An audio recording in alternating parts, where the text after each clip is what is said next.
समप्रभाय सूर्यकोटि समप्रभ अविघ्नं कुरु मे देव सर्वकार्येषु सर्वदा गजाननं भूतगणादिसेवितं कपित्तजम्बूफलसारभक्षणम् उमासुतं शोकविनाशकारणं नमामि विघ्नेश्वरपादपङ्कजम् मूषिकवाहनमोदकहस्तचामरकर्णविलम्बितसूत्रवामनरूप महेश्वरपुत्र विघ्नविनायक पादनमस्ते। हरिः ओम सद्गुरुभ्यो नमः। नमः सभायै। अद्यतन वक्ता अस्ति ब्रह्मश्री डॉक्टर दीपक भट्टवर्यः। ते अद्य प्रस्तुतमस्ति युवराज महाविद्यालये प्राचार्यः सन्ति, प्राचार्यरूपेण कार्यं कुर्वन्ति मैसूरुनगर्यां। ते ज्योतिषशास्त्रे व्याकरणे निरुक्ते च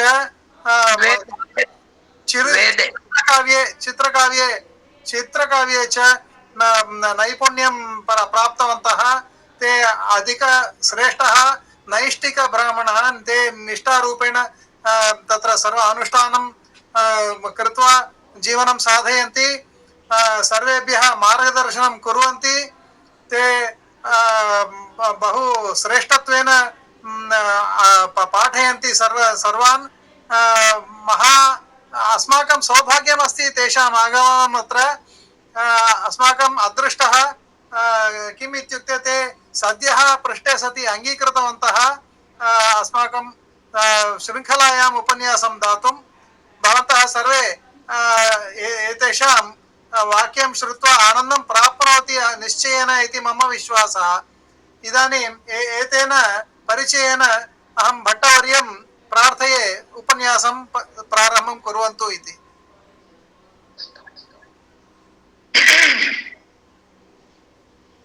श्री गुरुभ्यो नमः।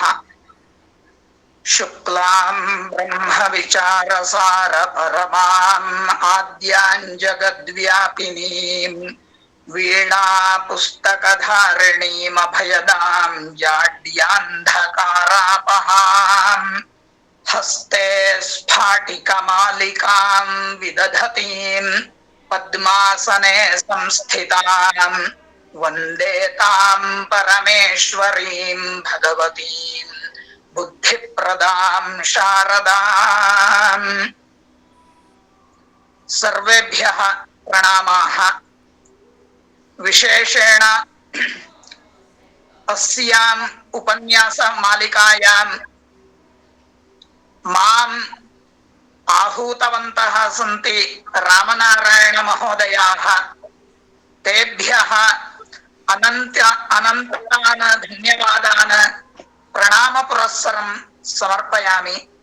एवं मम उपन्यासं श्रोतुम् अत्र ये सम्मिलिताः सन्ति तेभ्यः सर्वेभ्यः अपि प्रणामान् समर्पयामि।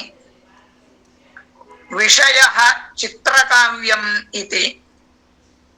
चित्रकाव्यस्य विषये पश्चात् उच्यते।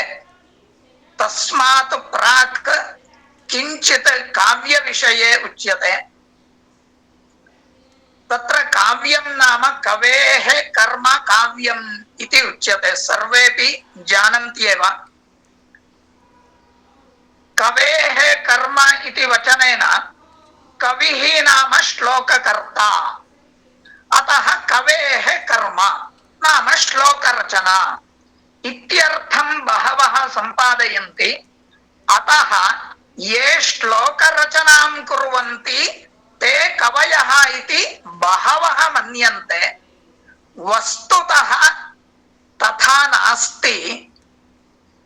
कोशकारः अमरसिंहः एवं वदति, धीरो मनीषी ज्ञः प्राज्ञः संख्यावान् पंडितः कविः इति। पंडितः कविः। एवञ्च श्लोकरचनायां नैपुण्ये सत्यपि सः पंडितः स्यात्। किमर्थम् उच्यते इति चेत् काव्यं नाम न केवलं श्लोकरचना। तत्र अलङ्काराणां संयोगः समागमः स्यात्। शृङ्गारादयः रसाः उपवर्णिताः भवेयुः। एवं मध्ये मध्ये सुभाषितानि भवेयुः। तैः सुभाषितैः जनानां कश्चित् उपदेशः स्यात्। स च उपदेशः लोकोपकारी स्यात्। यथा तत्र वर्तितव्यं रामवत् न रावणादिवत् इति साहित्यदर्पणस्य आरम्भे कथ्यते।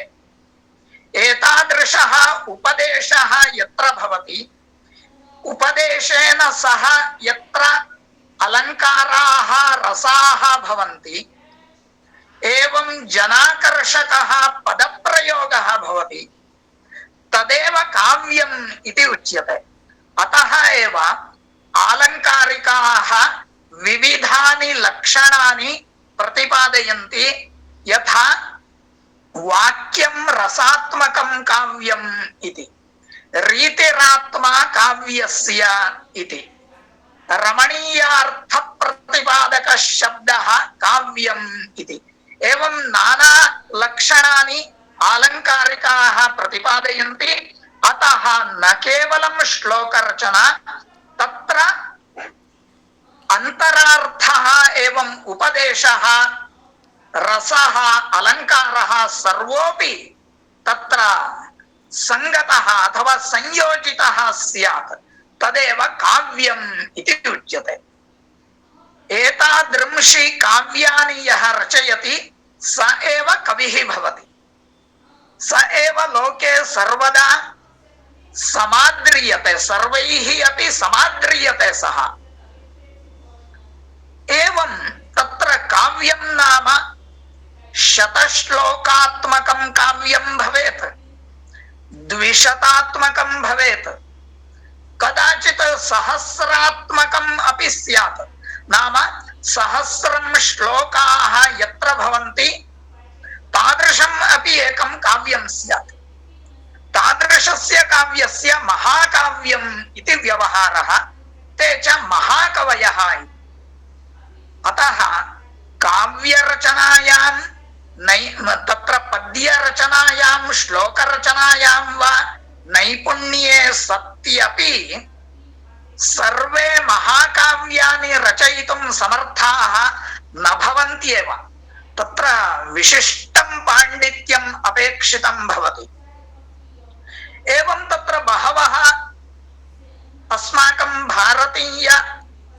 भारतीयेतिहासे बहवः महाकवयः सन्ति। भारविः, माघः, कालिदासः, श्रीहर्षः इत्यादयः। एतादृशाः कवयः महाकाव्यानि विरचय्य तत्र काव्येषु कांश्चन शब्दालङ्कारान् एवं चित्रबन्धांश्च योजयामासुः। अतः न केवलं ते महाकवयः अपितु कवितल्लजाः ते। कुतः इति चेत् चित्रबन्धानां योजना न सुलभा वर्तते, अतीव कठिना वर्तते।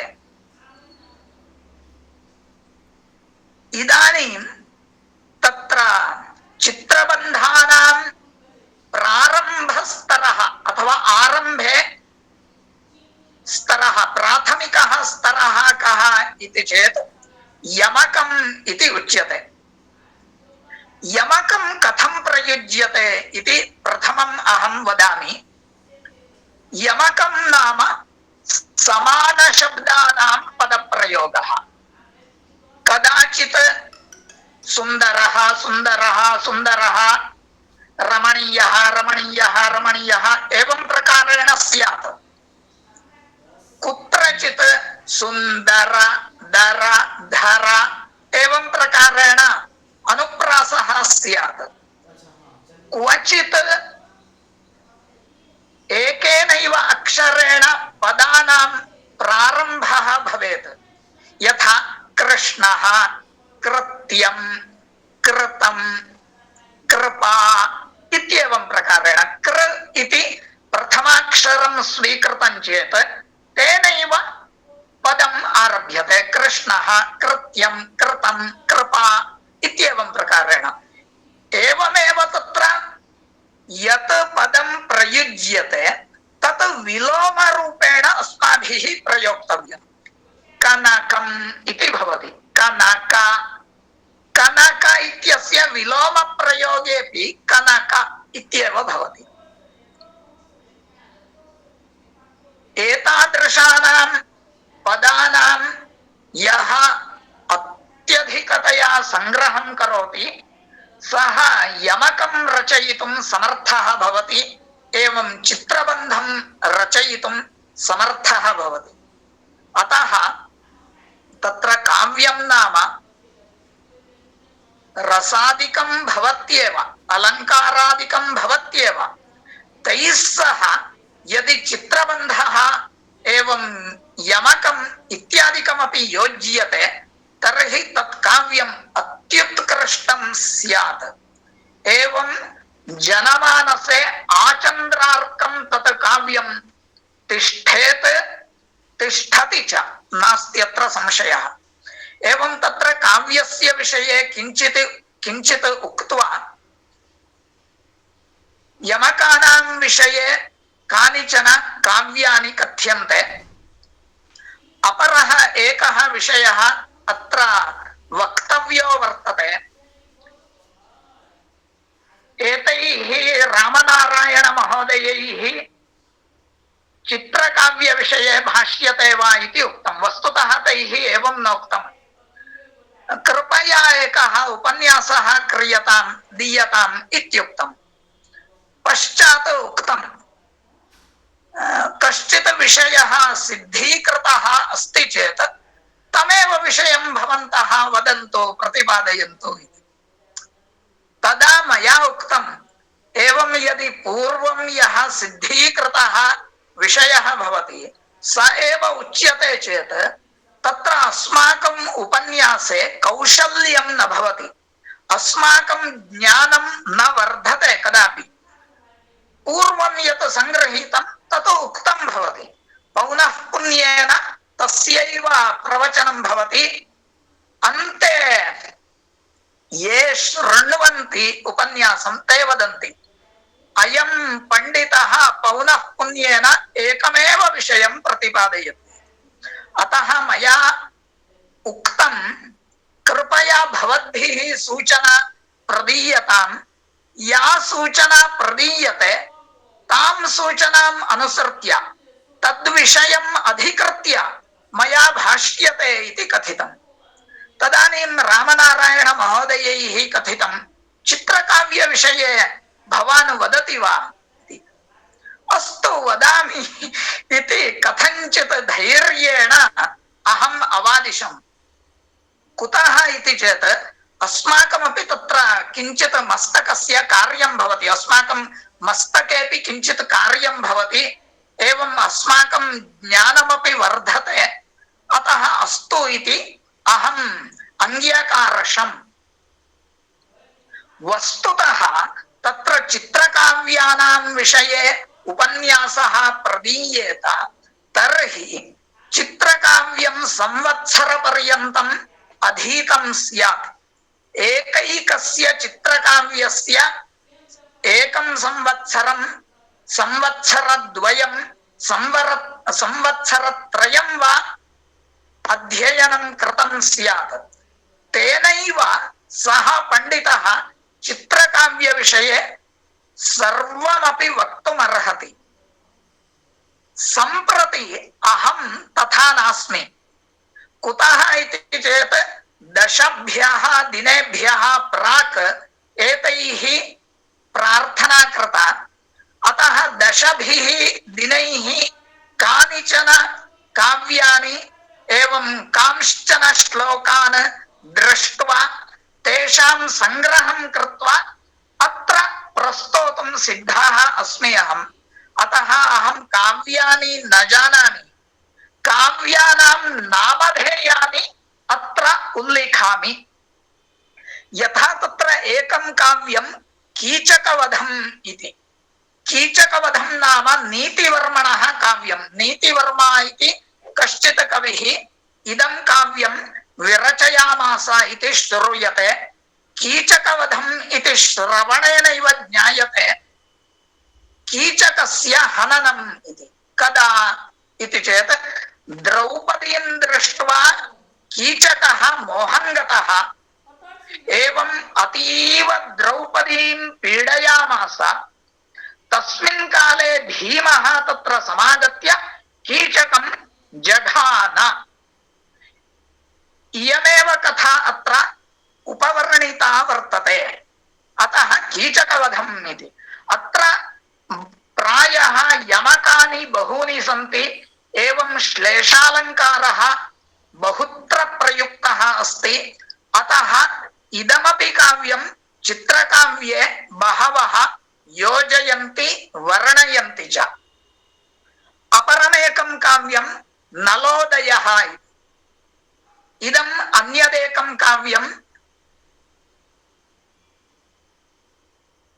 अत्रापि प्रायः यमकालङ्काराः एवं श्लेषालङ्काराः सन्ति इति भावयामि। अस्मिन् काव्ये 4 सर्गाः सन्ति। अपरमेकं काव्यं राक्षसकाव्यम् इति। अस्य कर्ता कः इति न ज्ञायते। 21 पद्मानि सन्ति अत्र। कालिदासः अस्य कर्ता इति केचन पंडिताः वदन्ति। वररुचिः अस्य कर्ता इति अन्ये केचन वदन्ति। एवं तत्र कविः कः इत्यस्मिन् विषये एव विप्रतिपत्तिः वर्तते। अथापि काव्यं बहु सुन्दरम् अस्ति। कश्चित् प्रियङ्करः प्रियतमया सह कानने विहरति। विहारकाले यानि रमणीयानि दृश्यानि दृश्यन्ते तानि दृश्यानि तत्र काव्ये वर्णितानि विद्यन्ते। अतः तत्र वर्णनकाले श्लेषः एवं यमकञ्च बहुत्र प्रयुक्तं वर्तते। अतः इदमपि चित्रकाव्ये केचन योजयन्ति, अङ्गीकुर्वन्ति अथवा अंतर्भावयन्ति। अपरः अन्यः कविः श्रीवत्साङ्कः। सः आर्यावर्ते यमकरत्नाकरं रचयामास। यमकरत्नाकरः इति नामश्रवणेनैव ज्ञायते तत्र यमकानि सन्ति इति। यमकं नाम किम् इति पूर्वमेव उक्तम्। पुनः पुनः पदानां प्रयोगः। प्रथमवर्णस्य प्रथमः समानवर्णः भवेत् पदे। पादारम्भे पादान्ते च समानं पदं प्रयुक्तं स्यात्। पादमध्ये समानं पदं प्रयुक्तं स्यात्।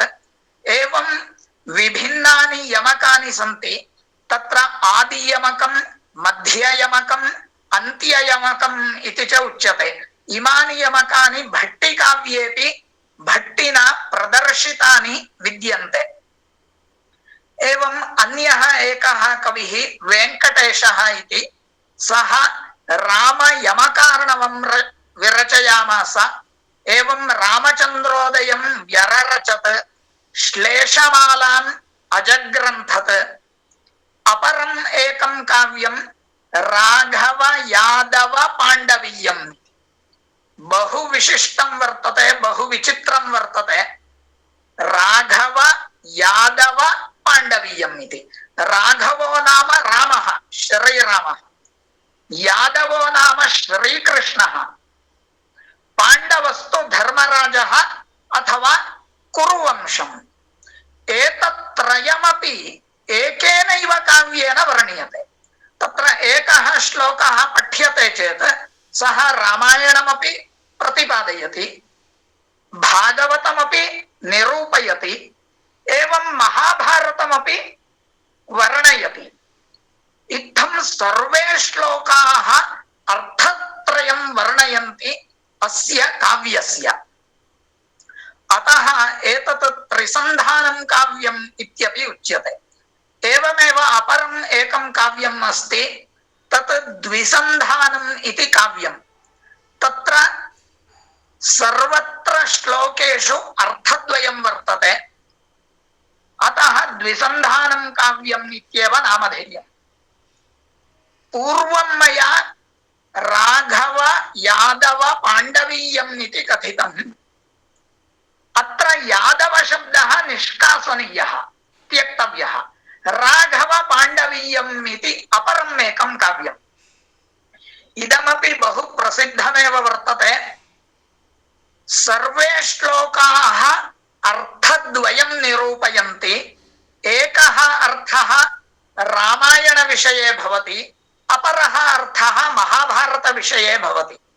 कृत्स्नं काव्यं यदा अधीतं भवति तदा रामायणस्य कथापि विज्ञाता भवति, एवं महाभारतस्य कथापि विज्ञाता भवति। एवं इदमपि द्विसन्धानकाव्यमेव भवति, किन्तु अस्य नामधेयं राघव पाण्डवीयम् इति। एतादृशेषु काव्येषु तत्र श्लेषालङ्कारः, यमकालङ्कारः सर्वत्र प्रतिपादितः वर्तते, सर्वत्र संयोजितः वर्तते। एवं किञ्चित् प्राथमिकस्तरे चित्रकाव्यविषये उक्त्वा पश्चात् चित्रकाव्यं निरूप्यते। चित्रकाव्येपि सन्ति विविधानि काव्यानि। नाम तत्र अच्युतलीला, रामलीला, युधिष्ठिरविजयं, श्लेषचूडामणिः, प्रासभारतं, गौरीविवाहः, भगवदवतारचरितं, द्रौपदी कल्याणं, रामकवचम् इत्यादीनि काव्यानि सन्ति। इमानि काव्यानि चित्रकाव्यानि इति प्रसिद्धानि। अत्र चित्रबन्धाः एव बाहुल्येन दृश्यन्ते। एकैकं काव्यम् अधीयेत तर्हि संवत्सरात्मकः कालः अपेक्षितो भवति। मया काव्यं नाधीतं, केवलं नामधेयानि संग्रहीतानि सन्ति। किमर्थम् इति चेत् अहं यदि श्लेषचूडामणिः, प्रासभारतं, गौरीविवाहः इति नामधेयानि यदि अहं कथयामि तर्हि तत्र समुत्सुकाः केचित् तानि काव्यानि महता प्रयत्नेन संगृह्य पठितुं सिद्धाः भवन्ति, एवं पठितुं प्रवर्तन्ते च। अतः नामधेयानि मया अत्र कथ्यन्ते, तानि काव्यानि मया नाधीतानि। इदानीं विदग्ध मुखमण्डनम् इति तस्य काव्यस्य विषये किञ्चित् उच्यते। जैनकविः धर्मदासः इति कथ्यते। विदग्ध मुखमण्डनम्, वस्तुतः इदं काव्यं न स्वतन्त्रं काव्यम्। अन्येषु काव्येषु ये चित्रबन्धाः सन्ति तेषां चित्रबन्धानां संग्रहं कृत्वा इदं काव्यं विरचितम् अस्ति। अतः विविधानां काव्यानां श्लोकाः अत्र संगृहीताः दृश्यन्ते। एवं अन्येषां काव्यानां श्लोकाः अत्र संगृह्यन्ते चेत् कृतिचौर्यं भवति वा इत्यपि प्रश्नः भवति। कृतिचौर्यं कर्तव्यम् इति उद्देशेन कवयः एवं न लिखन्ति। किमर्थं तर्हि लिखन्ति इति चेत् सर्वे कवयः सर्वतो भद्रबन्धं रचयितुं न शक्नुवन्ति, सर्वे चक्रबन्धं रचयितुं न शक्नुवन्ति, सर्वे हारबन्धं रचयितुं न शक्नुवन्ति, सर्वे षड्दल पुष्पबन्धं रचयितुं न शक्नुवन्ति। अतः अयं जैनकविः किं करोति, अन्येभ्यः काव्येभ्यः विविधान् बन्धान् संगृह्य एकत्र स्थापयति। किं प्रयोजनम् इति चेत् अध्येतॄणां विविधाः चित्रबन्धाः एकत्र एव उपलभ्यन्ते। अनेन अध्येतारः सुलभतया तान् चित्रबन्धान् अध्येतुं समर्थाः भवन्ति। अन्यथा चक्रबन्धम् अध्येतुम् एकस्य काव्यम् अध्येयं भवति, हारबन्धम् अध्येतुम् अन्यत् एकं काव्यम् अध्येतव्यं भवति, पद्मबन्धम् अध्येतुं पुनः अपरमेकं काव्यम् अध्येतव्यं भवति। एवं दशबन्धान् अध्येतुं 10 महाकाव्यानि अध्येतव्यानि भवन्ति। इदं शक्यते वा? प्रायः न केनापि शक्यते। इदम् एकं वा काव्यद्वयं वा काव्यत्रयं वा पठन्ति, सर्वाणि काव्यानि पठित्वा चित्रबन्धान् अध्येतुं न केऽपि शक्नुवन्ति। अतः अयं जैनकविः किम् अकार्षीत् इति चेत् विविधेभ्यः काव्येभ्यः नानाविधान् चित्रबन्धान् संगृह्य विदग्धमुखमण्डनम् इति एकं काव्यं विरचयामास। इदं काव्यं चित्रबन्धानाम् आकरग्रन्थ एव, नास्त्यत्र संशयः। ये चित्रबन्धान् अध्येतुम् इच्छन्ति तैः अवश्यम् एतत् द्रष्टव्यम्, अध्येतव्यम्, पठनीयम्। एवं रसोऽपि आस्वादनीयः। तत्र विदग्धमुखमण्डने एकं पद्यं वर्तते, तदिदानीं पठामि। करङ्कुकोककुरर कलहंसकरम्बितः सरोज कोमलोद्गार नीरसंसक्तमारुतः इति। रामनारायण महोदयाः इदानीं चित्रं न दृश्यते, चित्रं स्थापयन्ति वा?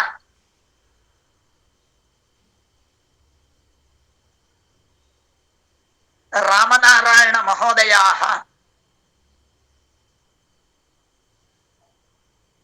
श्रूयते किम्? इदानीं दृश्यते? नैव, चित्रं न दृश्यते। कृपया चित्रं स्थापयन्तु। चक्रबन्धः इति आगतः किल? नैव नैव, चित्रं मया न दृश्यते अत्र। मम तु मोबैल् अस्ति, कंप्यूटर् अस्ति। इदानीं पश्यन्तु। इदानीम् अस्ति, इदानीम् अस्ति। इदानीं तत्र श्लोकः कथं पठनीयः सावधानेन वदामि। तत्र मध्ये ककारः अस्ति, तस्मात् आरम्भः करणीयः।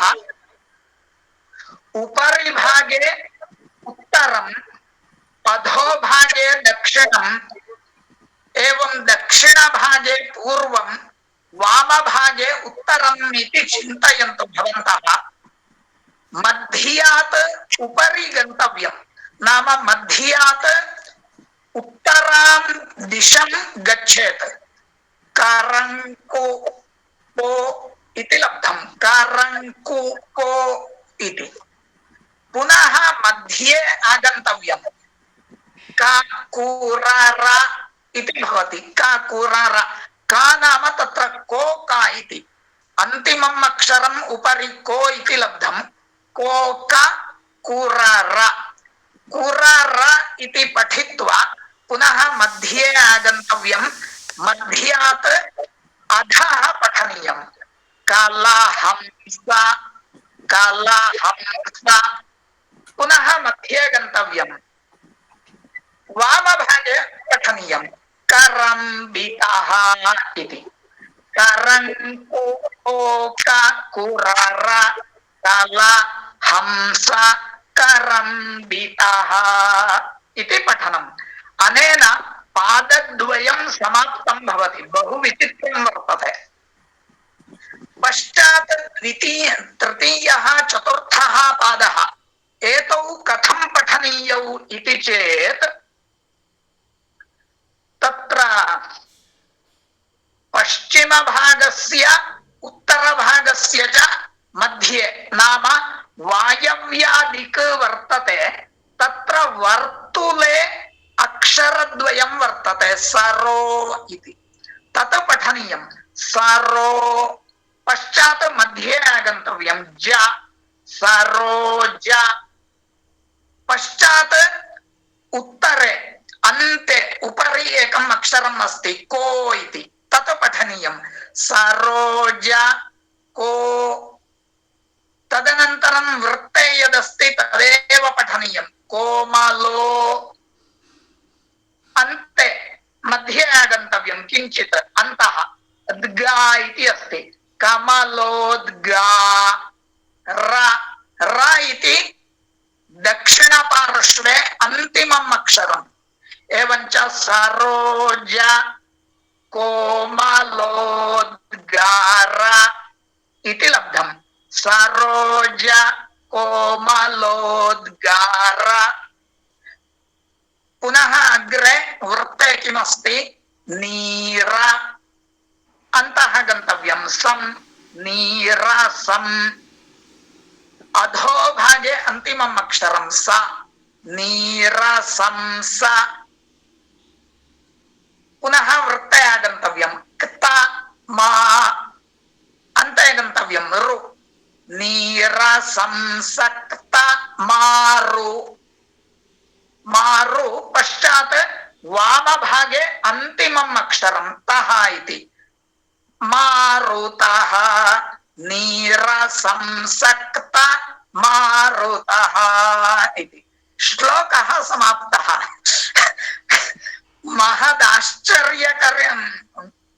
महदाश्चर्यकरः बन्धः, महान्तम् आश्चर्यं जनयति।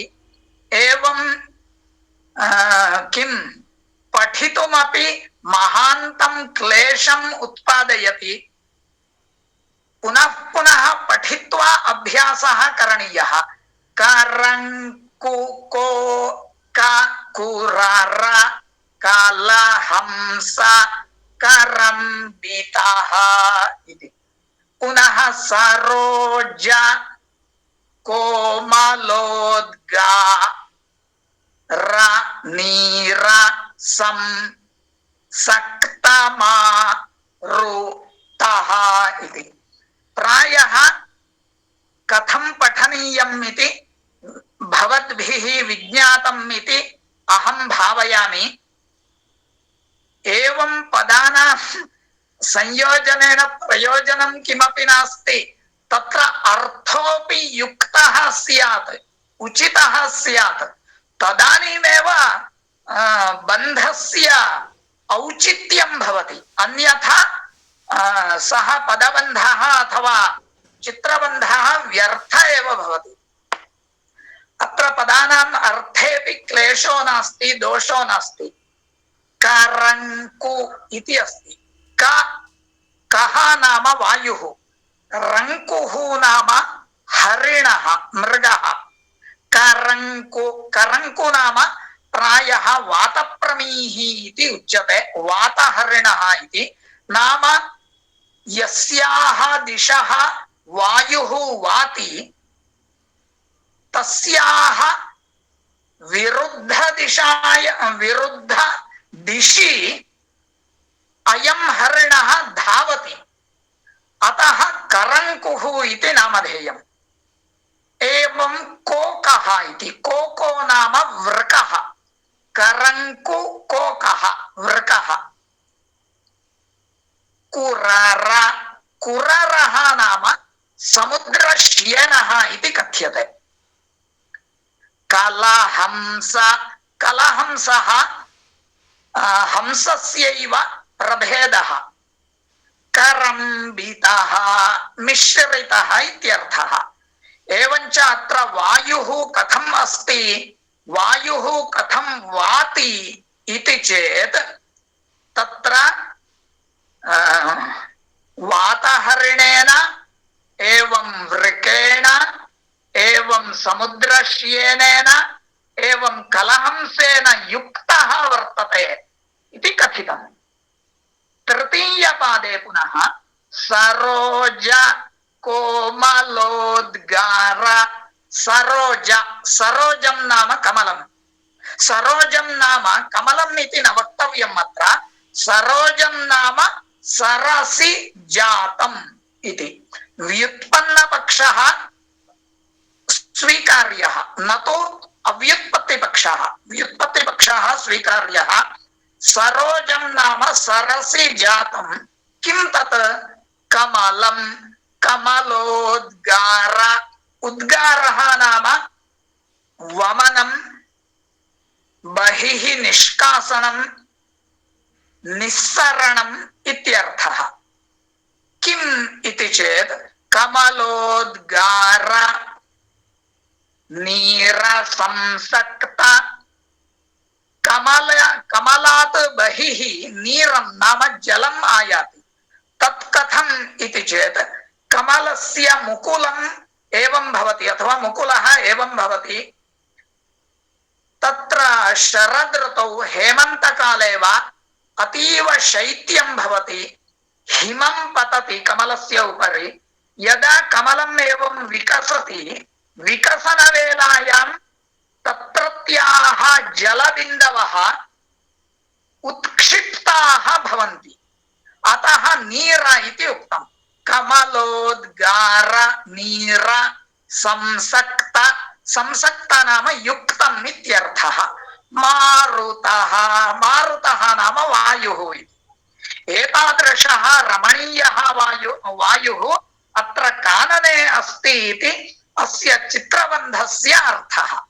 एवं बहु रमणीयः अस्ति, प्रायः मया उक्तं भवद्भिः ज्ञातम् इति भावयामि। संशयाः सन्ति चेत् अन्ते कृपया पृच्छन्तु, चिन्ता नास्ति। इदानीम् अग्रिमं काव्यं वदामि, पादुकासहस्रम् इति। कृपया अग्रिमं बन्धं दर्शयन्तु। पादुकासहस्रम् इति अस्य आचार्यः वेदान्ताचार्यः श्रीमद्वेङ्कटनाथः इति कथ्यते, नाम वेदान्तपण्डितः। सः पादुकासहस्रं व्यररचत्। रङ्गनाथस्य देवस्य रङ्गनाथस्य पादुके आश्रित्य अष्टोत्तरसहस्रं श्लोकान् सः व्यररचत्। तत्र ये अध्यायाः सन्ति तेषाम् अध्यायानां पद्धतिः इति नामधेयम्। अतः विविधाः पद्धतयः सन्ति। अन्ते चित्रपद्धतिः इति निरूपिता। तत्र चित्रपद्धतौ 40 श्लोकाः सन्ति। प्रायः 38 अथवा 39 चित्रबन्धाः निरूपिताः तत्र। प्रथमः श्लोकः केवलः अस्ति, प्रायः तत्र चित्रबन्धः नास्ति इति मन्ये। द्वितीयश्लोकात् अग्रे सर्वत्र चित्रबन्धः अस्ति, किन्तु अयम् एकः मम खेदः, इदं मम दुःखम्, अन्येषां किम् इति न वदामि। पादुकासहस्रस्य ये चित्रबन्धाः सन्ति ते अन्तर्जाले वा न लभ्यन्ते। अहं बहुवारं गवेषितवान् कुत्र लभ्यन्ते इति। सर्वे चित्रबन्धाः नोपलभ्यन्ते। यदि अत्र श्रोतृषु पंडिताः सन्ति भवतां समीपे, ते चित्रबन्धाः सन्ति चेत् कृपया मह्यं प्रेषयन्तु इति प्रार्थये। कुतः इति चेत् तान् चित्रबन्धान् अध्येतुम् अहम् उत्सुकः अस्मि। केवलम् इदानीं द्वित्रान् अत्र प्रदर्शयामि तावदेव। सर्वे चित्रबन्धाः न लब्धाः मया। तत्र तृतीय श्लोके एकः अस्ति चित्रबन्धः, सः गोमूत्रिकाबन्धः इति। गोमूत्रं, गोमूत्रं नाम गोः मूत्रं। गोः मूत्रं कथं पतति इति चेत् एवं किञ्चित् दूरं पतति, पुनः समीपं पतति, पुनः दूरं पतति, पुनः समीपं पतति, नाम एवं पतति, एवं एवं एकवारं दूरं पतति, पुनः समीपं पतति, एवं भवति। अतः तस्य बन्धस्य गोमूत्रिकाबन्धः इति नामधेयम्। अत्र गोमूत्रिकाबन्धे कति प्रकाराः सन्ति इति चेत् चत्वारः प्रकाराः सन्ति। एकस्य पादस्य अथवा प्रथमपादस्य गोमूत्रिकाबन्धः, द्वयोः पादयोः गोमूत्रिकाबन्धः, त्रयाणां पादानां गोमूत्रिकाबन्धः, चतुर्णां पादानां गोमूत्रिकाबन्धः इति। चतुर्णां पादानां गोमूत्रिकाबन्धः रचयितुं महान् क्लेशः वर्तते। इदानीं सावधानेन पठामि। सुरासुरार्चिता धन्या तुंगमंगलपालिका, चराचरार्चिता मान्या रंगपुंगवपादुका। इदानीं भवन्तः पश्यन्तु, तत्र उपरि सु इति अस्ति, प्रथमम् अक्षरं सु इति अस्ति। दक्षिणपार्श्वे रा इति अस्ति, तदेव न पठनीयम्, अधः आगन्तव्यं। सुरा इति अधः, पुनः उपरि गन्तव्यं सु इति, सुरा सु, पुनः अधः आगन्तव्यं रा। र्चि इति उपरि गन्तव्यं, ता इति अधः आगन्तव्यं, ध इति उपरि गन्तव्यं, पुनः न्या इति अधः आगन्तव्यम्। एवं सुरा सुरार्चिता धन्या इति भवति। एवमेव अधस्तादपि पठितुं शक्यते। सु इति अधस्तादस्ति, सुरा सुरार्चिता धन्या इति। अस्य अत्र प्रथमपादस्य गोमूत्रिकाबन्धः वर्तते, नाम प्रथमपादः एव गोमूत्रिकाबन्धे पठितुं शक्यते। द्वितीयपादे पुनः अन्यः पादः विरचितः अस्ति, किन्तु कवितल्लजाः किं कुर्वन्ति इति चेत् द्वितीये पादे, तृतीये पादे, चतुर्थे पादे च समानम् अक्षरं योजयन्ति। यथा तत्र रा इति द्वितीयम् अक्षरं, सर्वत्र द्वितीये, तृतीये, चतुर्थे च पादे द्वितीयम् अक्षरं रा इति भवति चेत् तत्र सर्वेषु पादेषु अथवा चतुर्षु पादेषु अपि गोमूत्रिकाबन्धः सिद्धो भवति। न केवलं द्वितीयवर्णः, पुनः चतुर्थः वर्णः, पुनः षष्ठः वर्णः, एवं अष्टमः वर्णः, एवं पुनः प्रथमः, तृतीयः, पंचमः, सप्तमः, एते वर्णाः समानाः भवेयुः। अनेन सर्वेषु पादेषु अपि गोमूत्रिकाबन्धः सिद्धो भवति। पुनः एकवारम् अग्रिमपादं पठामि। तुंगमंगलपालिका, तुंग इत्यपि पठितुं शक्यते। उपरिष्टात् अधः, अधस्तात् उपरि अपि पठितुं शक्यते। तुंगमंगलपालिका इति। एवमेव तुंग मङ्गलपालिका इति का इति अधस्ताद् भवति। एवं द्वौ पादौ तृतीयः पादः चराचरार्चिता मान्या, चतुर्थः पादः रङ्गपुङ्गवपादुका इति। अर्थस्तु अतीव सरलः, न वक्तव्यः, तथापि उच्यते। सुरासुरार्चिता का पादुका, सुरैः असुरैः नाम देवैः राक्षसैश्च अर्चिता, अतः धन्या।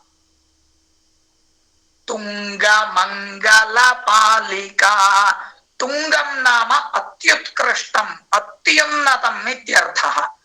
तच्च मङ्गलं, तस्य पालिका, अत्युत्कृष्टं मङ्गलं रक्षति, तादृशी पादुका इत्यर्थः। तृतीयः पादः चराचरार्चिता मान्या, चरैः अचरैश्च।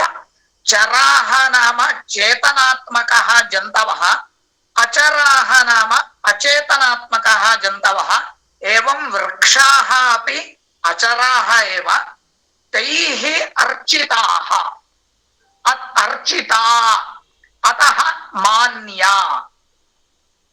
का सा इति चेत् रङ्गपुङ्गवपादुका। रङ्गः नाम देवः रङ्गनाथः, स एव पुङ्गवः श्रेष्ठः, तस्य पादुका इत्यर्थः। एवं तत्र रङ्गनाथस्य देवस्य पादुका स्तुता वर्तते। तदनन्तरं हारबन्धं वदामि। हारबन्धः इन्दुवदनावृत्ते वर्तते। अयं हारबन्धः मया एव विरचितः।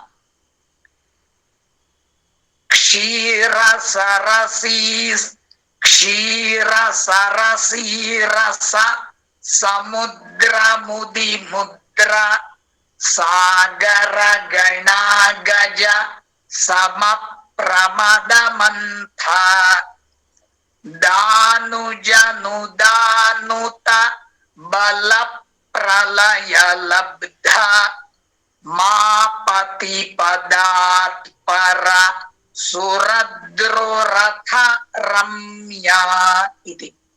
इन्दुवदनावृत्तं कथम् अक्षराणि पठितव्यानि इति वदामि। उपरिष्टात् अधः आगन्तव्यम्। महोदयाः चित्रं प्रदर्शयन्तु। क्षीर उपरिष्ट सत्यम् अलम् अलम् क्षीर इति उपरिष्टात् अधः, पश्चात् वामभागे स र, दक्षिणभागे सि, मध्यभागे र स। क्षीर सरसी रस इति पठनम्। अनेन एकं पुष्पं समाप्तं। द्वितीयं पुष्पं समुद्र मुदि मुद्रा इति। समुद्र मुदि मुद्रा एवं पठनीयम्। महाविष्णोः संबोधनम् एतत्। सागर गणा गज, तृतीयं पुष्पं समाप्तम्।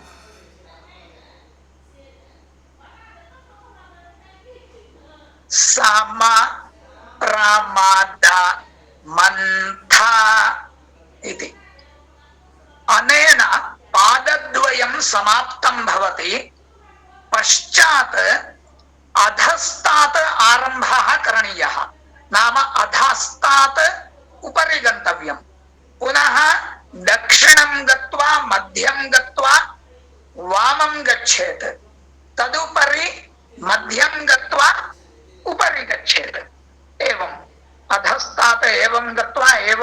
एवं एवं एवं एवं एवं पठनीयम्।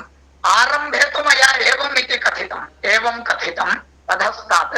इदानीं विलोमरूपेण गन्तव्यम्। पठामः। दानुज नुद दानुज नुदानुत इति पुष्पं समाप्तम्। बल प्रलय लब्धा मापति पदात् पर सुरद्रो रथ रम्या इति एवं पठनीयं भवति। क्षीर सरसीरस समुद्र मुदि मुद्रा सागर गणागज सम प्रमद मंथ दानुज नुदानुत बल प्रलय लब्ध मापति पदात् पर सुरद्रुरथ रम्य। इदानीं मया अर्थः वक्तव्यो वा? समयः 8:00 अभूत्। इतोपि बन्धाः सन्ति। किं करणीयम्? चिन्ता नास्ति, वदन्तु। न चेत् अर्थं वदामि। वदन्तु। क्षीर सरसी रसः। क्षीरं नाम दुग्धं, जानन्ति। अरसी नाम सरोवरं, सरः। तस्य रसः नाम जलम् इति। तज्जलं कुत्र गच्छति इति चेत् समुद्रं प्रति गच्छति। अतः क्षीर सरोवराणां क्षीरं कुत्र गच्छति? सः समुद्रः, सः क्षीरसमुद्रः इत्यर्थः। तत्र मुत् नाम मोदः, हर्षः यस्याः भवति सा क्षीरसरसीरस समुद्रमुत् भवति। नाम क्षीरसागर कन्यका महालक्ष्मीः इत्यर्थः। क्षीरसागर कन्यका इति उच्यते। तस्मिन् मुद्रा, मुद्रा नाम मुदं राति, संतोषम् आनयति इति मुद्रा संबोधनम्। हे महाविष्णो इत्यर्थः।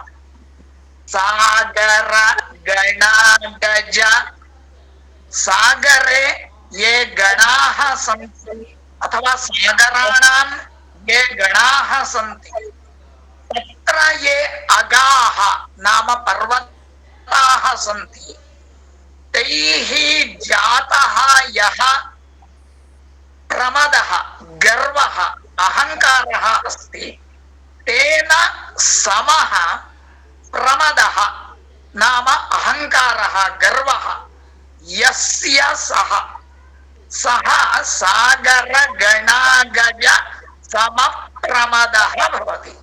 कः सः इति चेत् मन्थः। मन्थः नाम मन्थदण्डः इत्यर्थः। समुद्रमथनवेलायां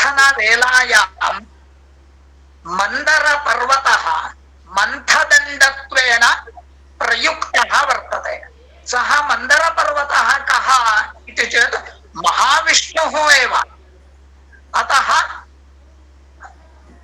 समप्रमदमन्थ नाम महाविष्णो इति संबोधनम्।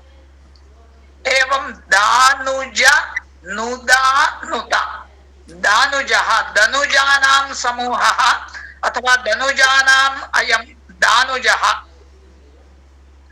धनुजानां समूहः दानुजः। तस्य नुत् नाम प्रेरकः, नायकः इत्यर्थः। तेन नुतः नाम नमस्कृतः। हे नुत इति संबोधनम्। नाम दानव राजैः नमस्कृतः इति अभिप्रायः। राक्षस नृपैः नमस्कृत इति संबोधनम्। बल प्रलय लब्ध, बलस्य प्रलयः। समुद्र मथन वेलायां सर्वेषां देवानां बलं प्रलीनम् अभूत् तदानीं कः लब्धः महाविष्णुः लब्धः सः कथं लब्धः इति चेत् कूर्मावतारेण लब्धः कूर्मावतारेण तत्र आगत्य मन्दरपर्वतम् उद्धृतवान् अतः हे महाविष्णु बलप्रलय लब्ध इति संबोधनम् मापति पदात् पर मापतिः नाम लक्ष्मीपतिः इति पदात् स्थानात् पर नाम अत्युत्कृष्ट श्रेष्ठ इति संबोधनम् सुरद्रुरथरम्य सुरद्रुः नाम देववृक्षः कल्पवृक्षः तस्य रथः तस्मिन् रथे रम्यः सुन्दरः इत्यर्थः रम्य इति संबोधनम् सुरद्रुरथरम्य अयं हारबन्धः मया विरचितो वर्तते बहूनि वर्षाणि अतीतानि अस्तु अग्रे गच्छामः इदानीम् अपरः चित्रबन्धः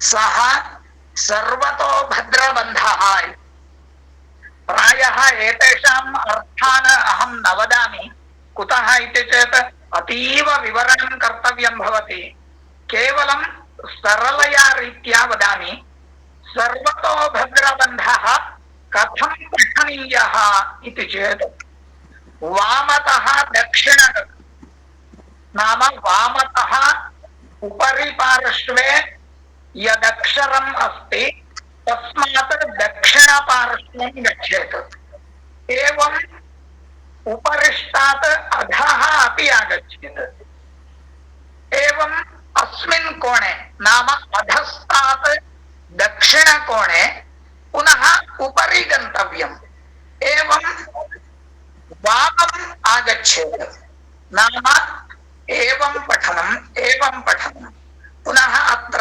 एवं पठनम् एवं चतुर्णां पादानां पठनं कर्तव्यम् अयं सर्वतोभद्रबन्धः इति कथ्यते अहं पठामि चामराजसुतो भाति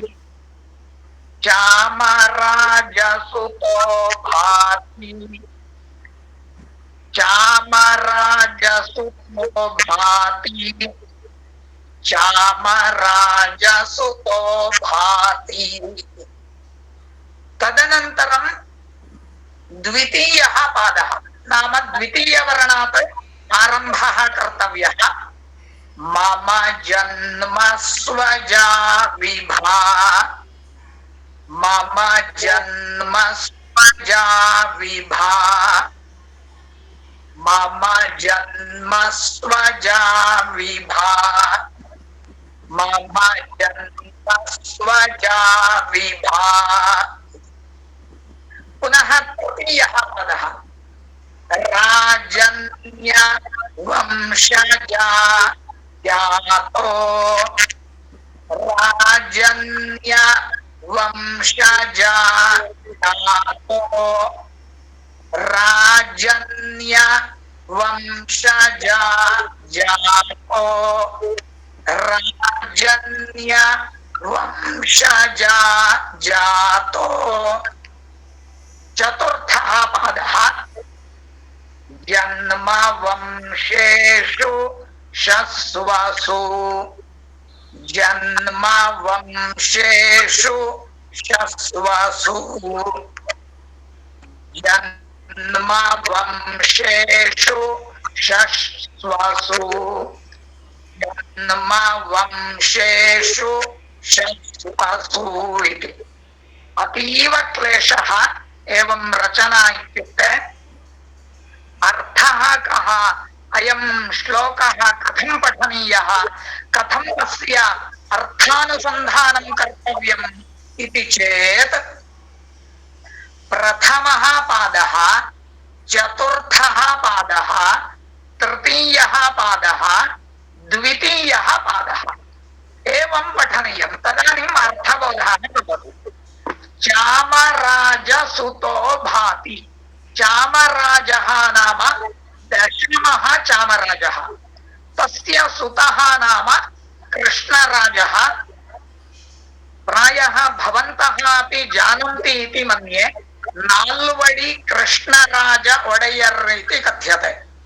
फोर्थ कृष्णराज ओडेयर्, चतुर्थः कृष्णराजः।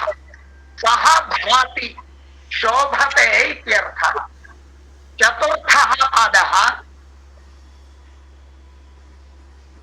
जन्मवंशेषु शस्वसु।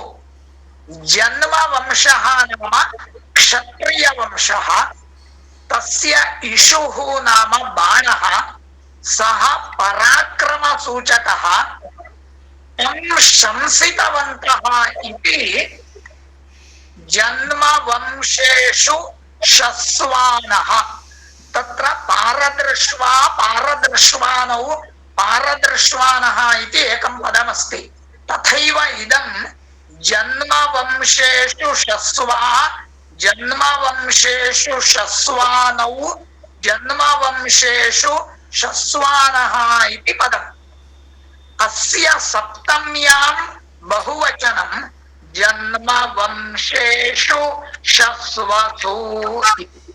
नाम क्षत्रियवंशस्य पराक्रमं ये स्तुवन्ति, श्लाघन्ते, तेषु इत्यर्थः।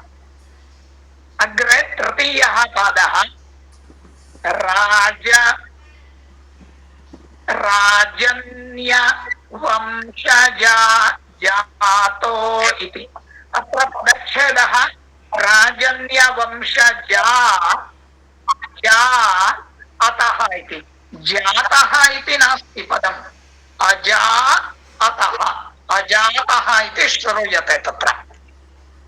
राजन्य वंशजा नाम क्षत्रिय राजकुमारी, कृष्णराजस्य पत्नी इत्यर्थः, महाराज्ञी। सा भाति, शोभते इति अन्वयः। अजा नाम सरस्वती तुल्या अथवा नित्या, शोभते इति अन्वयः। रूपकालङ्कारो वा उपमालङ्कारो वा योजनीयः। अग्रे द्वितीयः पादः मम जन्म स्वजाद् विभा इति। अतः अस्मात् कारणात् मम जन्मसु नाम अग्रिमजन्मे, अग्रिमजन्मनि अहं पुनः यङ्कमपि रूपं धृत्वा, तत्र मनुष्यरूपं वा अन्यत् रूपं वा पक्षिरूपं वा पशुरूपं वा धृत्वा यदि आगच्छेयम् अथवा आगमिष्यं तर्हि अजा विभा नाम नित्या शोभा भाति, शोभते इत्यर्थः। नाम अहं जन्मान्तरे आगत्य यदि अस्यां भुवि तिष्ठामि तदानीमपि शृणोमि अयं दीपकभट्टः इति सर्वतो भद्रं रचितवान् इति। एवं श्लोकस्य अर्थः। अत्र कृष्णराजस्य स्तुतिपूर्वकं ममापि अत्र शोभा वर्तते इति अस्मिन् श्लोके निरूपितम्। अग्रे पञ्चदल पुष्पस्तबकः इति।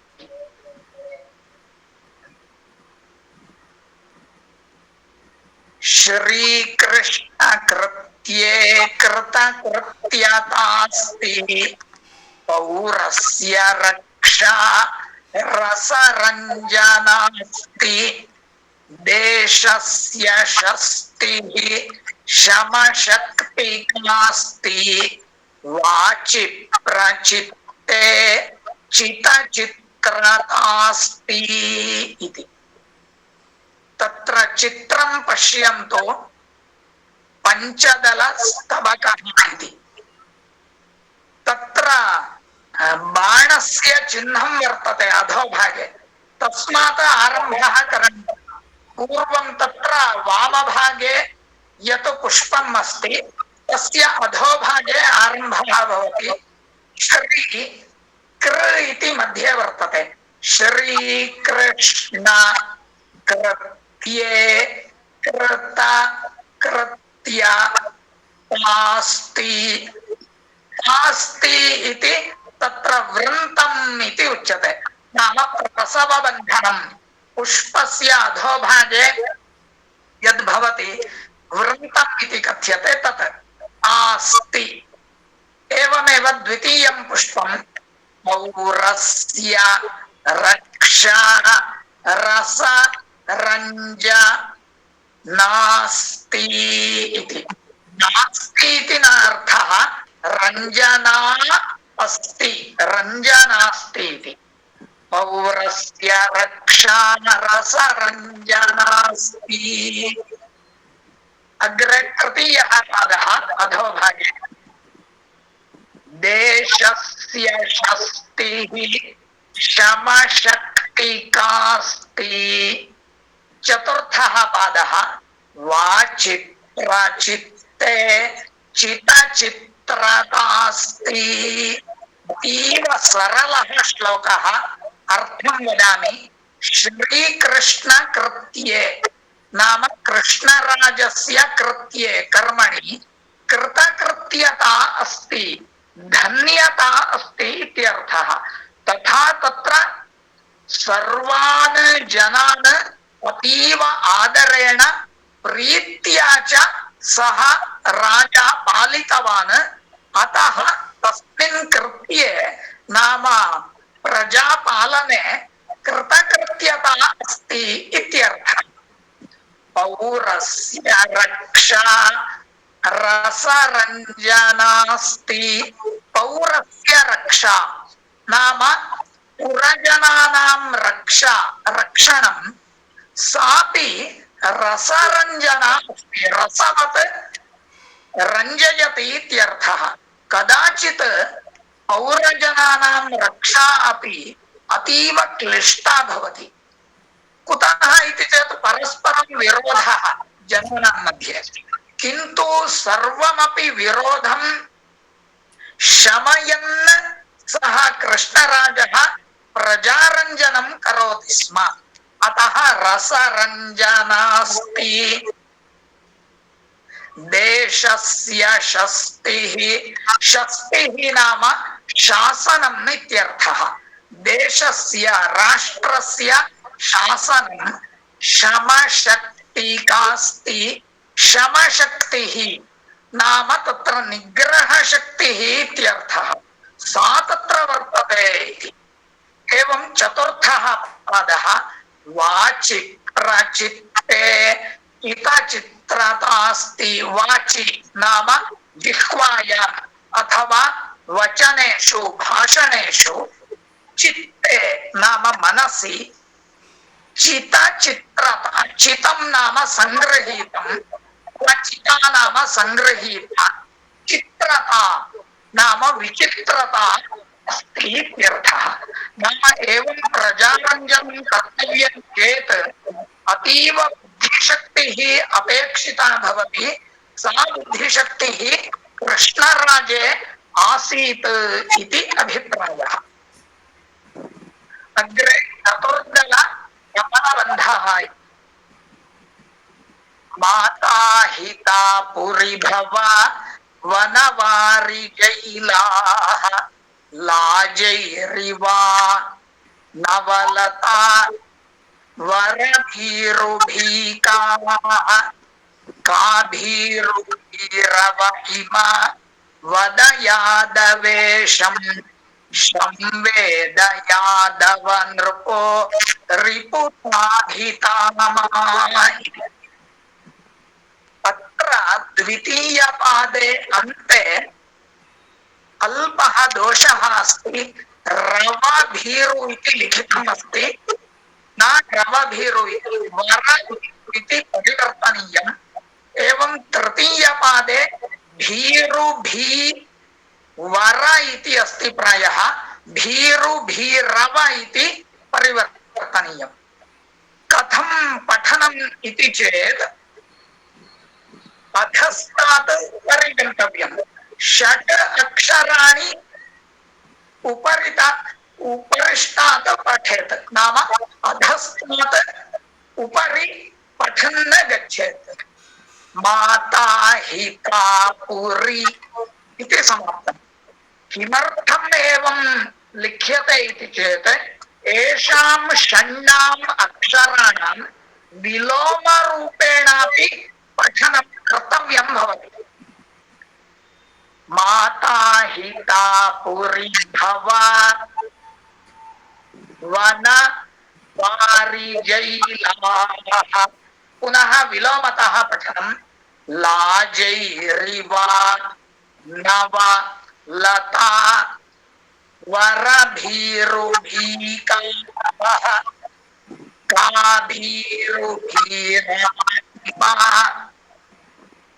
वद यादवेशं शं वेद यादव नृपो रिपुताहितामा रिपुताहितामा इति अन्तिमः पादः तत्र उपरिष्टात् अधः आगम्यते।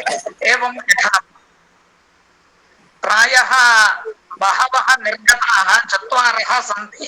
अन्तिमं श्लोकं पठित्वा समापयामि, तावदेव अलम्, अन्यथा अतीव विलम्बः भवति। अन्तिमं श्लोकं प्रदर्शयन्तु कृपया। 7 जनाः सन्ति महोदय। 7 सन्ति वा? शृण्वन्ति। अत्र 4 दृश्यन्ते। 5 सन्ति, 5 जनाः सन्ति। एवं एवं चिन्ता नास्ति, वदन्तु येषां प्राप्तिः तावत्। अस्तु अस्तु। सारांशं वदन्तु, अर्थं सारांशरूपेण वदन्तु, पर्याप्तम्। एवं तत्र मातृरूपाः महिलाः सुखेन विद्यन्ते। एवमेव तत्र वनम् एवं वारिजं नाम कमलम् एवं एलाः एताः अपि रमणीयाः वर्तन्ते। एवमेव तत्र उद्यानवने विद्यमानाः लताः यथा महिलाः भीरवः सत्यः कंपन्ते तथा एताः लताः कंपमानाः सन्ति इति। किमर्थम् उच्यते इति चेत् तत्र मन्दमारुतः वाति, अतः उद्याने विद्यमानाः लताः किञ्चित् एवं कंपमानाः सन्ति, तादृक् सौन्दर्यं वर्तते इत्यर्थः। अतः तत्र यादवेशं वद इति, यादवेशः नाम कृष्णराजः, तं वद इति तत्र प्रार्थना क्रियते। सः किं करोति नृपः इति चेत् सः सर्वं शमयति। कथम् इति चेत् रिपुता नाम शत्रुता, सा अपि अत्र हिता वर्तते। मा नाम राज्यलक्ष्मीः, सा अपि हिता वर्तते इति अभिप्रायः। एवञ्च इदं कृष्णराजस्य साम्राज्यं सर्वाभिः सम्पद्भिः समृद्धं वर्तते इति अभिप्रायः। अन्तिमः श्लोकः। सोऽपि कृष्णराजम् अधिकृत्य विरचितो नैव, सः अन्यः। वदामि, या हेष्टृत्या दिदीप्ता दिवि भुवि भुवि दिव्यापदा रामरास्वा द्वारामक्रान्तिकं न विदिता दिवि न प्रापि चेच्छानिदानात् नानानिच्छामि हिक्कां नरिनव नरिन वाणा इच्छा सुसाध्या धिया सा सुच्छान्ति पत्रम् मम मधु मम मध्वात्मा इत्याश्रोहेयाः इति चित्रं प्रदर्शयन्तु कथं पठनीयम् इति वदामि।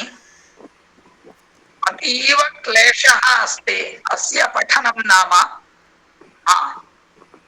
अयम् अन्तिमः श्लोकः अत्र उपन्यासे। तत्र मध्यभागे बाणः वर्तते, बाणस्य चिह्नं वर्तते, तस्मात् आरम्भः करणीयः। या हे श्रुति दीप्ता दिवि भुवि इति आगतम्।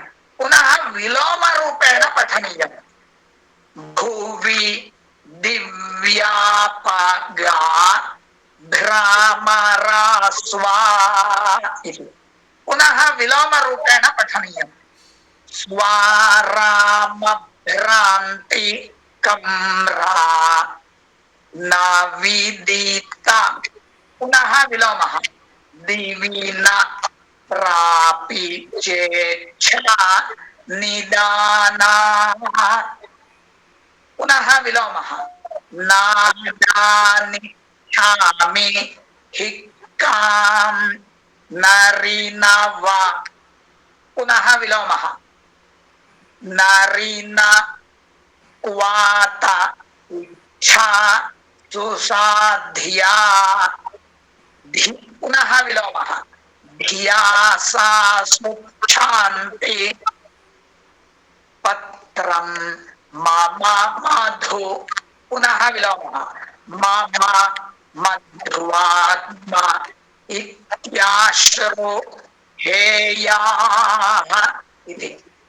अत्र वैचित्र्यं किम् इति चेत् अष्टवारं विलोमरूपेण पठनीयं भवति। अष्टवारं विलोमरूपेण पठनीयं भवति। पादारंभे विलोम पद प्रयोगः भवेत्, पादमध्ये विलोम पद प्रयोगः भवेत्, पादान्ते विलोम पद प्रयोगः भवेत्। एवं तत्र चतुर्षु पादेषु अपि विलोम पद प्रयोगः योजनीयः। तदानीम् अयं महापद्मवन्तः सिद्धो भवति। न तावता परिसमाप्यते। पद्मे उपरि एकं वृत्तं दृश्यते, नाम अष्टदलेषु तत्र एकैकं वृत्तं वर्तते। तत्र वृत्ते एकम् एकम् अक्षरम् अस्ति। दी पा का पा पि ता पा एवं तत्र पद्मदलेषु उपरिष्टात् यानि अक्षराणि सन्ति तेषाम् अष्टानाम् अक्षराणां योजनेन किञ्चिदेकं विचित्रं नामधेयं भवति। अत्र किम् इति चेत् दीपकविहितं पद्मम् इति। दीपकः नाम अहमेव, तेन पिहितं नाम आच्छादितं पद्मम् इत्यर्थः। दीपकेन आच्छादितं पद्मम्, दीपकविहित पद्मम् इति। एवं तत्र श्लोकस्य बहु वैचित्र्यम् अस्ति। अत्र अर्थः चेत् द्वित्रैः वाक्यैः वदामि। कश्चित् भ्रमरः मधु सङ्ग्रहीतुकामः बहुत्र अटति। तस्य भ्रमरस्य अटनेच्छा सर्वत्र भवति।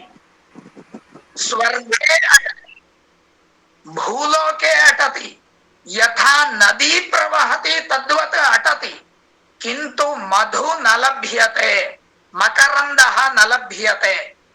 अन्ते सः भ्रमरः स्ववासस्थानं समायाति, नाम तत्र तस्य गृहं कुत्र भवति तत्र समायाति। तदानीं पुष्पमेकं समाधानं करोति भ्रमरस्य। तत् समाधानं तृतीयपादे चतुर्थपादे च अस्ति। एवं भवता भ्रमणं कृतं कुत्रापि मधु न लब्धम्, अतः तत्र खिन्नः मा भूः, अहं परिचितः अस्मि, मयि यथेष्टं मधु वर्तते, तत् मधु पिब, एवं सर्वं दुःखं परित्यज सुखेन जीव इति तत् पुष्पं भ्रमरम् उद्दिश्य समाधानं करोति। एवं तस्य श्लोकस्य तात्पर्यं वर्तते। यदि प्रत्येकं पदं वक्तव्यं चेत् अतीव व्याख्यानं भवति। अस्य प्रायः 5 पत्राणि मया व्याख्यानं लिखितं वर्तते, अतः महद् अस्ति। अस्तु, यथा इदानीं वयम् अस्माकं सौभाग्यमस्ति एतादृशं महापण्डितम् अत्र दृष्टवन्तः। वयं प्रेक्षकेभ्यः सूचनां ददामि अहं, किमपि प्रश्नः चेत् कुर्वन्तु इति। कृपया वाक्यद्वयं वदामि। एतावत् पर्यन्तं मम उपन्यासं श्रुतवद्भ्यः आस्वादितवद्भ्यः सर्वेभ्यः संस्कृतानुरागेभ्यः पंडितेभ्यः प्राचार्येभ्यः रामनारायण महोदयेभ्यश्च धन्यवादान् नमस्कारांश्च समर्पयामि। एवं धन्यवादान् समर्प्य मम उपन्यासात् विरमामि। नमस्काराः। इदानीं प्रेक्षकाः प्रश्नं कर्तुं शक्नुवन्ति। अस्तु, कुर्वन्तु। हरि ओम्। कस्यापि किमपि प्रश्नः अस्ति चेत् निस्सन्देहेन प्रष्टुं शक्नुवन्ति। Anybody wants to ask any questions, you please ask any type of question. Not only in this, in any other way also, in other subject also, in Kavyam, Vyakaranam and this one Niruktam. You can ask any doubts are there, you can ask. Not Niruktam, only Veda, Sanskrit, Astu. Kaushal Jha, Srivardhan. जी महोदय, किमपि न। Kaushal Jha, any questions you can ask? No questions.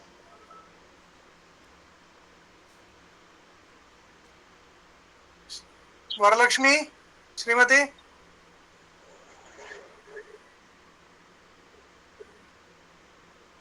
So अहम् एकं विषयं वदामि महोदय। अत्र एवमस्ति, एतद् भवन्तः संस्कृते प्रस्तुतवन्तः। अहम् एतादृशं किमपि किञ्चित् अवधी भाषायामपि दृष्टवान्। प्रसिद्धकाव्ये गोस्वामी तुलसीदास वर्येण रचितं रामचरितमानसे अपि एवं एतादृशम् अस्ति। तत्र ज्योतिषं वदति सः 10 वाक्येषु ज्योतिषं वदति एतत् कार्यं कार्यसिद्धिः भवति वा न वा इति ज्योतिषं वदति। तद् एवं इतः पूर्वं यदुक्तं एतादृशं किमित्युक्ते हारबन्धः नास्ति, अत्र चतुरस्रबन्धः यदस्ति सर्वतो भद्रबन्धः, एतादृशं चतुरस्रे एव सोऽपि तत्र अवधी भाषायां तत्र सर्वाणि 10 वाक्यानि 10 वाक्यानि एवं रामचरितमानसे एवं लिखितवान्। तस्य उपयोगः बहवः कुर्वन्ति। कदापि बहिर्गच्छन्ति किमपि कार्यं स्मृत्वा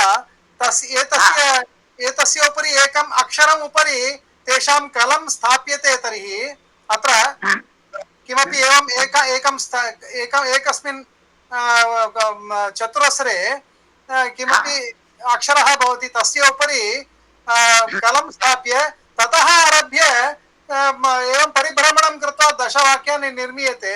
तत्र एकवाक्यं आगच्छति, तद् कार्यसिद्धिः भवति वा न वा इति सूचयति। एवम् एवम् एवम् कदापि भवन्तः रामचरितमानसं पश्यन्ति तर्हि अवगच्छन्ति तत्र अस्ति। अस्तु अस्तु अवश्यं पठामि। द्वितीयमस्ति पादुकासहस्रे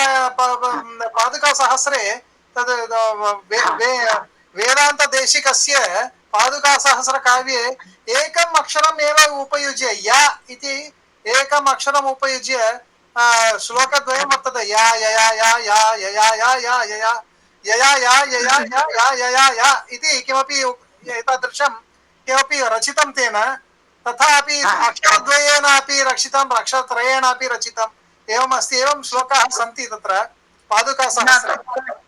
तत्र एकाक्षरी श्लोकः इति अहमपि जानामि, किन्तु प्रस्तोतुं समयः नास्ति। जानामि तत्र एवं प्रस्तुतम् अस्ति। रामकृष्णकविः इति अपि कोऽपि आसीत् किं? सोऽपि एवं चित्रकाव्यं कृतवान्? न जानामि। वामतः पठामि तर्हि रामायणम् आगच्छति, दक्षिणतः पठामः तर्हि महाभारतम् आगच्छति इति किमपि वदन्ति, तत् सत्यं किम्? राघवपाण्डवीयम् इति। राघवपाण्डवीयम् अनुकूलदिश्याम् एकं भवति, प्रतिकूलदिश्याम् अन्येकं भवति इति किमपि अस्ति। सत्यं सत्यं।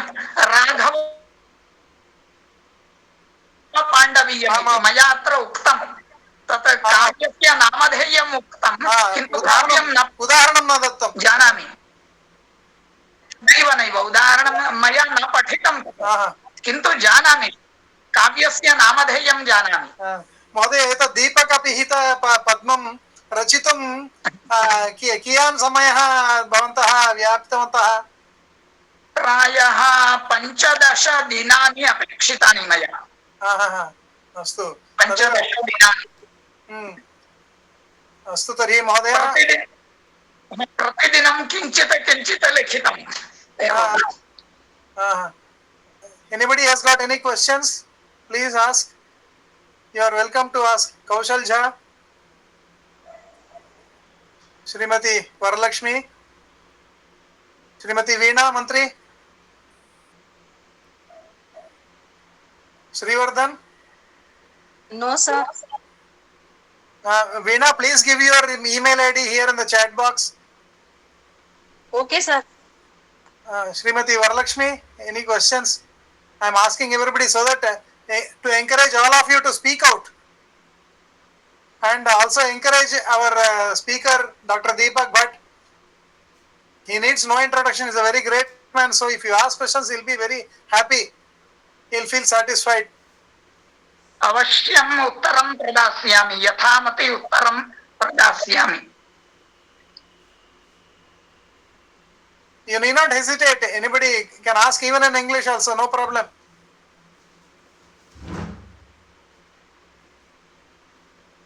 Okay, then if no questions are there, प्रश्नाः न सन्ति महोदय, केपि न शृण्वन्ति, न श्रुतवान् सन्ति, इदानीं मङ्गलश्लोकम् उक्त्वा समापयामः। भवन्तः पठन्तु मङ्गलश्लोकम्। अस्तु। नैव भवन्तः पठन्तु, प्रतिदिनं यथा वदन्ति तथैव वदन्तु, किमपि एकं मङ्गलम्। भवन्तः पठन्तु, चिन्ता नास्ति, भवतः आशीर्वादः। मया किं पठनीयम् इदानीं? मङ्गलाशासनम्। मङ्गलं कौसलेन्द्राय महनीय गुणात्मने चक्रवर्ती तनूजाय सार्वभौमाय मङ्गलम् आञ्जनेयाय मङ्गलम् सद्गुरुभ्योऽस्तु मङ्गलम् सर्वं सर्वदा सन्मङ्गलानि सन्तु। हरिः ओम्। अस्तु, धन्यवादः महोदय। Srimati Veena, yet to receive your email ID, please. I have written here in the chat box.